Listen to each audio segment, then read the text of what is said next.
Hello everyone and welcome to Mentor Plus. इस video में हम लोग देखेंगे कि स्टेट वाइज काउंसलिंग क्या प्रोग्रेस है। स्टेट की काउंसलिंग का देखेंगे और उसकी वेबसाइट भी देखेंगे। जहाँ जहाँ प्रोग्रेस चल रहा है वहाँ के बारे में बताएंगे और जहाँ पे चल नहीं रही है वहाँ के बारे में क्या क्या वेबसाइट का डिटेल्स रहेगा वो मैं बताऊँगा। तो अगर आप चैनल पे न्यू हैं तो इसको सब्सक्राइब जरूर कर लें और वीडियो को लाइक कर दें। डिस्क्रिप्शन में आपको कुछ ई बुक्स मिलेंगे इंपॉर्टेंट, वो ई बुक्स आप परचेज कर सकते हैं। तो चलिए देखते हैं कि नीट 2021 काउंसलिंग अभी स्टार्ट नहीं हुई है और जब ये स्टार्ट होगी तो ये इसकी जो काउंसलिंग अथॉरिटी रहती है मेडिकल काउंसलिंग कमेटी जैसे MCC, तो अभी स्टार्ट होनी बाकी है। लेकिन और कुछ दूसरे स्टेट्स हैं जो ऑलरेडी काउंसलिंग स्टार्ट कर चुके हैं, तो वन बाय वन विजिट करेंगे और देखेंगे कि इसका क्या प्रोग्रेस है।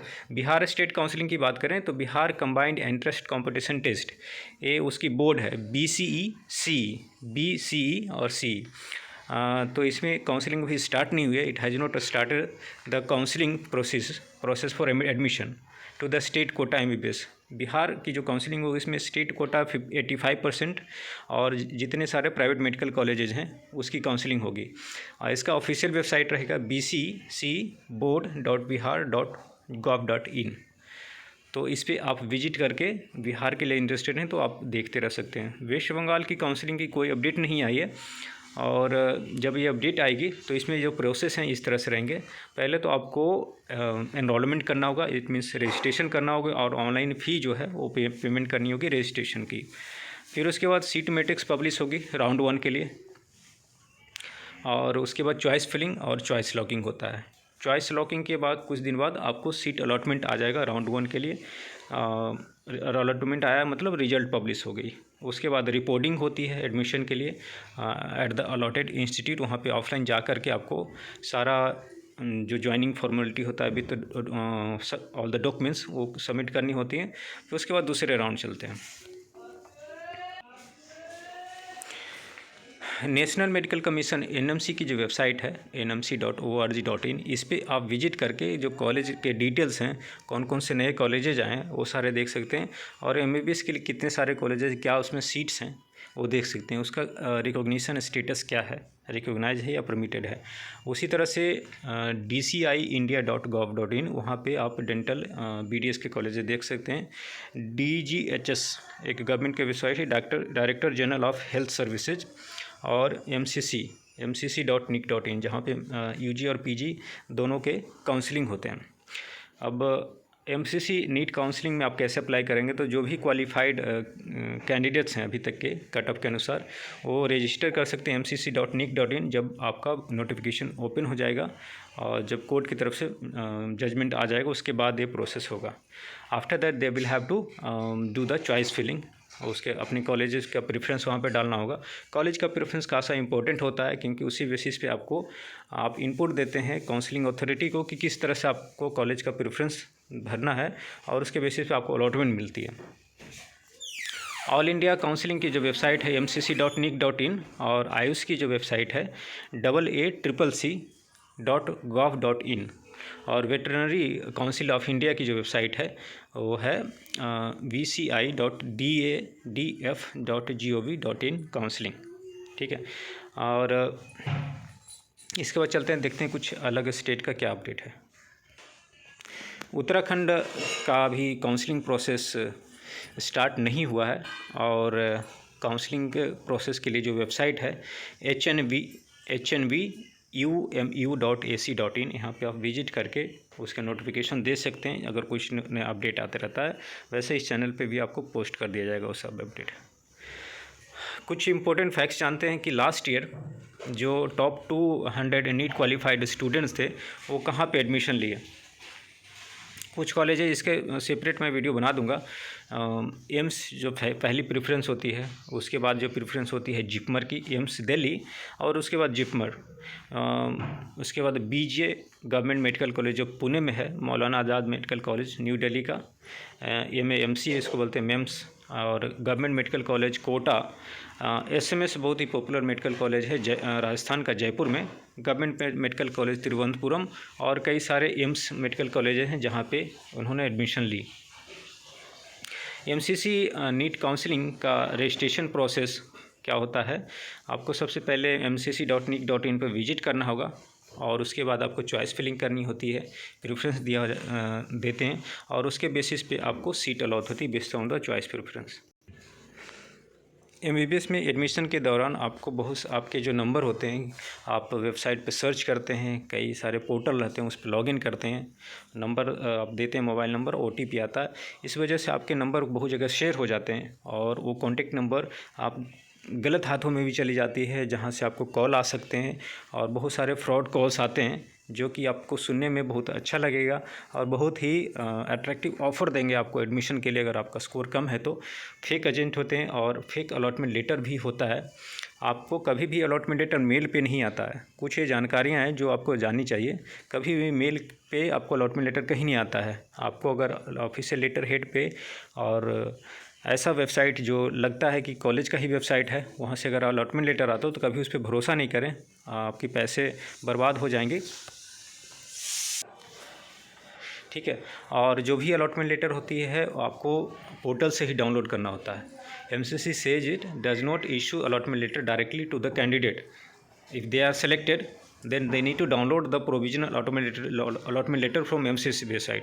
तो जो भी आपको अलॉटमेंट लेटर मिलेगी वो mcc.nic.in पे ही मिलेगी। किसी तरह का डायरेक्ट अलॉटमेंट लेटर या हार्ड कॉपी नहीं दिया जाता है या किसी मेल पे। तो जो भी पोर्टल पे जहाँ पे आपने रजिस्ट्रेशन किया है, अब विदाउट रजिस्ट्रेशन आपको कभी अलॉटमेंट लेटर नहीं मिलता है। अगर स्टे वैकेंसी राउंड है तो वहाँ भी आपको अलॉटमेंट लेटर पोर्टल पे ही मिलता है। तो ये कुछ जानकारियाँ जिससे आप बच सकते हैं फ्रॉड से।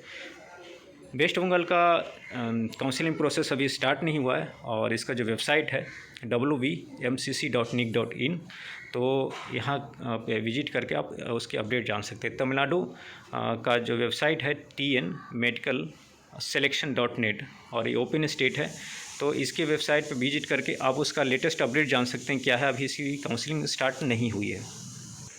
उड़ीसा की काउंसलिंग 29 नवंबर को स्टार्ट होना था, लेकिन ये पोस्टपोन हो गया, जो कि वहाँ काउंसलिंग अथॉरिटी उन्होंने पोस्टपोन कर दिया और अभी कोई ऑफिशियल अपडेट नहीं है कि कब रिवाइज डेट पब्लिश किया जाएगा। लेकिन ऑफिशियल वेबसाइट है odisha.jee.com OJE.nic.in। यहाँ पे आप विजिट करके उसको करेंट प्रोग्रेस को आप असेस कर सकते हैं। महाराष्ट्र की जो स्टेट काउंसलिंग है उसका कोई अपडेट नहीं, काउंसलिंग अभी स्टार्ट नहीं हुई है और उसकी जो ऑफिशियल वेबसाइट है CET.cell.mahaset.org। और नीट UG की जो काउंसलिंग है BHU और AMU ऐसे एडमिशन यूनिवर्सिटीज़ में एडमिशन के लिए, तो यहाँ पे MBBS और BDS की भी सीट रहती है। जैसे अलीगढ़ मुस्लिम यूनिवर्सिटी हुई, वहाँ पे मुस्लिम माइनॉरिटी का कोटा भी रहता है। BHU में कोई कोटा नहीं रहता है, उत्तर प्रदेश में है। और अदर सेंट्रल यूनिवर्सिटी जहाँ पे MCC के थ्रू काउंसलिंग होती है और एडमिशन होती है, तो वहाँ पे आप पा सकते हैं और कोटा का माइनॉरिटी का एडवांटेज भी आपको मिलेगा। इसमें जो पहले ही बता दिया था कि जो स्टेप्स होते हैं आपको काउंसलिंग में, वो स्टार्टिंग रजिस्ट्रेशन से होता है। फिर आप उस जो रजिस्ट्रेशन फ़ी है वो पेमेंट करते हैं और वो मिनिमल अमाउंट होता है, बहुत ज़्यादा बड़ा अमाउंट नहीं होता है, जो कि काउंसलिंग का फ़ी होता है। फिर आप चॉइस फिलिंग करते हैं, चॉइस फिलिंग के बाद चॉइस लॉकिंग करते हैं और उसके बाद सीट अलॉटमेंट का प्रोसेस होता है जिसमें कुछ दिन का समय लगता है। उसके बाद रिजल्ट पब्लिश होती है और आप रिपोर्टिंग करते हैं। दिल्ली स्टेट की भी काउंसलिंग अभी स्टार्ट नहीं हुई है। यहाँ पे भी वही रूल है कि 15% ऑल इंडिया कोटा का जाता है और 85% रिजर्व रहता है उन कैंडिडेट के लिए जो कि 11th एंड 12th दिल्ली से किए और वहाँ पे आपकी काउंसलिंग होगी। जो कुछ इम्पोर्टेंट वेबसाइट हैं वो पहले ही आपको बताया जा चुका है।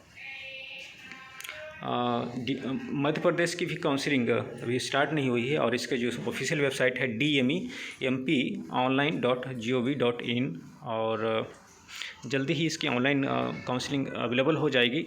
आपको ऐसा नहीं है कि वेट करना होगा, 6 जनवरी तक सभी स्टेट काउंसलिंग के लिए स्टेट काउंसलिंग का रजिस्ट्रेशन होते रहेगा और उसके बाद 6 जन को जब जैसे ही उनका जजमेंट आएगा और जजमेंट के अनुसार जो भी डेट फाइनल की जाएगी उसके अनुसार वो फर्दर प्रोसेस पे जाएंगे। नीट UG में एडमिशन के लिए जो डॉक्यूमेंट्स हैं रिक्वायर्ड वो इस तरह से हैं। आपको एडमिट कार्ड रखना होगा, स्कोर कार्ड और 10th का सर्टिफिकेट प्लस मार्कशीट, और वो डेट ऑफ बर्थ के लिए भी आपको एज ए प्रूफ काम करेगा। 12th का सर्टिफिकेट और मार्कशीट। आईडी प्रूफ में Aadhaar card, PAN card, driving licence या पासपोर्ट में से कोई भी चल जाएगा। आपको अराउंड 8 पासपोर्ट साइज़ फ़ोटो रखने होंगे। प्रोविजनल अलॉटमेंट लेटर ज्वाइनिंग के समय, और कास्ट सर्टिफिकेट अगर कोई कैटेगरी में आप आते हैं, या PW सर्टिफिकेट अगर उसमें आप फॉल करते हैं तो। उत्तर प्रदेश की स्टेट काउंसलिंग अभी स्टार्ट नहीं हुई है, और उसका जो ऑफिशियल वेबसाइट है upneet.gov.in। कर्नाटका की स्टेट काउंसलिंग, कर्नाटका एक ओपन स्टेट है, उत्तर प्रदेश भी ओपन स्टेट है, तो इसकी जो काउंसलिंग अथॉरिटी हो उसको बोलते हैं कर्नाटका एग्जामिनेशन अथॉरिटी, KEA, किया। और इसका ऑफिशियल वेबसाइट है kea.kr.nic.in। यहाँ पे जाके आपको इन्फॉर्मेशन बुलेटिन जब भी पब्लिश होगी डाउनलोड करना होगा, इंस्ट्रक्शन पढ़िए, रजिस्ट्रेशन करना होगा और लॉगिन क्रेडेंशियल जनरेट होगा। फिर एप्लीकेशन फॉर्म फिल करके आपको डॉक्यूमेंट्स अपलोड करके सबमिट करना होगा, फिर चॉइस प्रेफरेंस डालेंगे। झारखंड स्टेट की भी अभी काउंसलिंग स्टार्ट नहीं हुई है। झारखंड एक क्लोज स्टेट है और इसकी जो वेबसाइट है jceceb.jharkhand.gov.in। गुजरात का रजिस्ट्रेशन पूरा हो चुका है और मेरिट लिस्ट इसकी जल्दी ही पब्लिश होगी। इसका डॉक्यूमेंट वेरिफिकेशन का पूरी प्रोसेस ओवर हो चुका है, तो नेक्स्ट इसकी काउंसलिंग चल रही है। गुजरात एक क्लोज स्टेट है। जम्मू एंड कश्मीर की काउंसलिंग प्रोसेस का कोई अपडेट नहीं है, और इसकी जो ऑफिशियल वेबसाइट है jkbope.gov.in। हरियाणा एक ओपन स्टेट है और इसकी काउंसलिंग भी स्टार्ट नहीं हुई है। अगर आप देखना चाहते हैं इसके अपडेट्स तो dmer.haryana.gov.in पे जा कर के इसको विजिट करके देख सकते हैं। छत्तीसगढ़ एक ओपन स्टेट है। यहाँ पे 2 प्राइवेट मेडिकल कॉलेज पहले से थे, एक और मेडिकल कॉलेज ओपन हुई है और इसका भी अभी रजिस्ट्रेशन स्टार्ट नहीं हुआ है। अगर वेबसाइट विजिट करना है तो cgdme.in इसका ऑफिशियल वेबसाइट है। और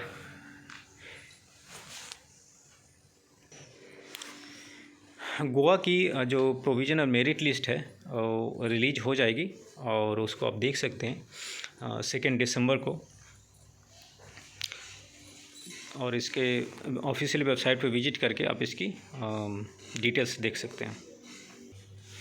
आंध्र प्रदेश अपनी मेरिट लिस्ट अपनी इसके ऑफिशियल वेबसाइट पे आप अगर जाएंगे तो लास्ट ईयर का जो कट ऑफ रैंक है MBBS का 2021 का वो आपको दिख जाएगा आंध्र प्रदेश। और एक ओपन स्टेट है, इसकी मेरिट लिस्ट भी रिलीज हो चुकी है। स्टेट की रैंकिंग आप पता लगा सकते हैं, उसके लिए आपको ऑफिशियल वेबसाइट पे जाना होगा। आसाम की जो मेरिट लिस्ट है वो पब्लिश हो गई है, और इसमें जो कॉलेजेज हैं आसाम मेडिकल कॉलेज डिब्रूगढ़ में, गुवाहाटी मेडिकल कॉलेज गुवाहाटी में, Silchar medical college, Jorhat medical college, Fakhruddin Ali medical college और तेजपुर मेडिकल कॉलेज, ये सारे हैं। इसका जो ऑफिशियल वेबसाइट है dme.assam.government.in। इसमें जो MBBS की सीट है 726 ऑल इंडिया कोटा और स्टेट मिला करके, एंड BDS की जो सीट है 40 के आसपास है। तो ये आसाम के डिटेल्स हैं, इसकी मेरिट लिस्ट आ चुकी है।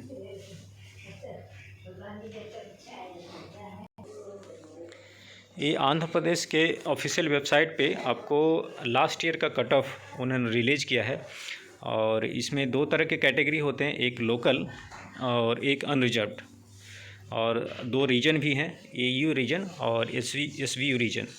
इसमें अलग अलग तरह के जो कैटेगरी हैं, open, SC ST BCA BCB BCC BCD और BC, ये जो बैकवर्ड कास्ट के कैटेगरी में इतने सब कैटेगरीज हैं, और EWS और माइनॉरिटी। तो इसका क्या जनरल के लिए और फीमेल कैटेगरी के लिए क्या कट ऑफ गया था लास्ट ईयर, मार्क्स और रैंक दोनों रिलीज किए हैं, इसको आप देख सकते हैं, ताकि आपको आंध्र प्रदेश के ओपन स्टेट के बारे में आपको आइडिया मिले। तो इस वीडियो में इतना ही। अगर कुछ और भी अपडेट आएगी तो मैं आपको अपडेट करते रहूँगा इस वीडियो के चैनल के माध्यम से, तो इस चैनल को जरूर सब्सक्राइब कर लें। और अगर हमारा पेड सर्विस लेना चाहते हैं तो उसके लिए भी आप कॉल कर सकते हैं दिए गए नंबर पर। Thanks for watching.